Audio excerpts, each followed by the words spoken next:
Hello বন্ধুরা, welcome to our channel. তো আশা করছি তোমরা সবাই অনেক ভালো আছো। তো আমি আমার কিছু বাড়ির কাজবাজ নিয়ে তোমাদের সঙ্গে শেয়ার করছি। প্লিজ তোমরা ভিডিওটা প্রথম থেকে শেষ পর্যন্ত অবশ্যই দেখো।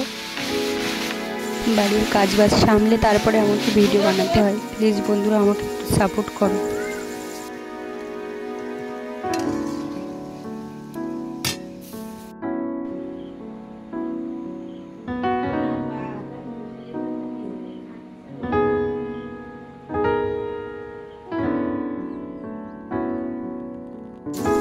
আমি গ্রামের অতি সাধারণ ঘরের বউ। দেখতেই পাচ্ছ এখন এই সময় আমাদের গ্রামে মাঠের কাজবাজ চলছে। তো আমি মাঠ থেকে বাড়িতে এসেছি। বাড়িতে এসে আমাকে যে যে কাজগুলো করতে হয় সেই কাজবাজগুলো আমি তোমাদের সঙ্গে একটু শেয়ার করছি।